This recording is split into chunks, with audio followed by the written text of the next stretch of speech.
যে সমস্ত কৃষক বন্ধুরা বোরো ধান চাষ করেছেন আপনারা কিন্তু 21 থেকে 25 দিনের মাথায় প্রথম চাপান কমপ্লিট করে ফেলেছেন। এই চাপান সার দেওয়ার পর আপনার ধান গাছের পাশকাঠি ছেড়ে সবুজ থেকে গাঢ় সবুজে পরিণত হতে শুরু করেছে। কিন্তু ধান গাছের বয়স 38 থেকে 40 দিন পার করছে, ঠিক সেই সময় ধান গাছের সবুজ ভাব কিন্তু আস্তে আস্তে কমে হালকা হলুদ, পাতা শিরাগুলো যেন একটু হলদেটে ফ্যাকাশে হতে শুরু করেছে। অর্থাৎ পাতা সবুজ ভাব কমতে শুরু করবে, আস্তে আস্তে খাবারের ঘাটতি দেখা দেবে। তাই বিভিন্ন ধরনের স্পট পাতায় দেখা দিতে পারে। কিন্তু খাবারের ঘাটতি যেন কোনোভাবেই না থাকে, প্রথম থেকেই শেষ পর্যন্ত সুষম খাবার দিতে হবে। প্রথম দিকে ফসফরাস অর্থাৎ ফসফেট বেশি প্রয়োজন, পাশাপাশি নাইট্রোজেন বেশি লাগে। কিন্তু শেষ মুহূর্তে অর্থাৎ শেষ চাপানে কিন্তু পটাশ প্রয়োজন। এবং ধান গাছের কালার কতটা সবুজ আছে সেটা লক্ষ্য করে নাইট্রোজেন দিতে হবে। কিন্তু কিভাবে দেবেন সেটাই আজ তুলে ধরব। পাশাপাশি প্রথম চাপান দেওয়ার পর কিন্তু গাছগুলি সুরক্ষা দেওয়ার জন্য রাসায়নিক স্প্রের বলয় তৈরি করতে হবে, কারণ ছত্রাক, ব্যাকটেরিয়া, মাজরা আক্রমণ হতে পারে।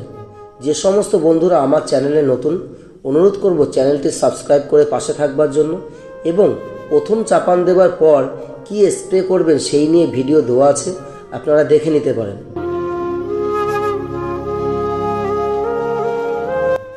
শেষ চাপান সার দেওয়ার পর আরেকটা স্প্রে কিন্তু করতে হবে। তাহলে ধান চাষে শেষ চাপানে কী সার প্রয়োগ করবেন এবং চাপান দেওয়ার পর কী স্প্রে করবেন, মূলত সেটাই আজ তুলে ধরবে এই ভিডিওর মাধ্যমে।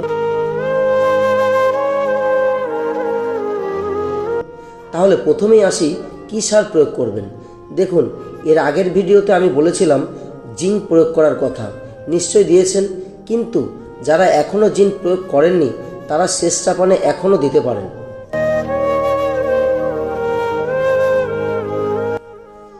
আপনার ধান গাছের চেহারা যদি ভালো থাকে, অর্থাৎ মোটামুটি এখনও হালকা সবুজ আছে, তাহলে বিঘা প্রতি অর্থাৎ 33 শতকে 60 কেজি ইউরিয়া দেবেন।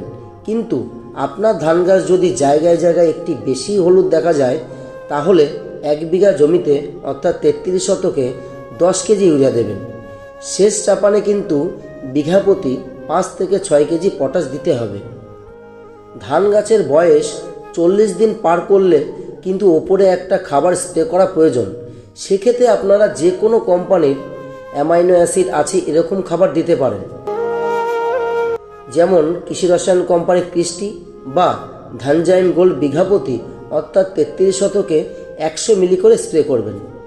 যারা বাংলাদেশ থেকে আমার এই ভিডিওটি দেখছেন তারা যে কোনো কোম্পানির অ্যামাইনো অ্যাসিড আছে এমন দেখে নিয়ে সঠিক ডোজে প্রয়োগ করবেন।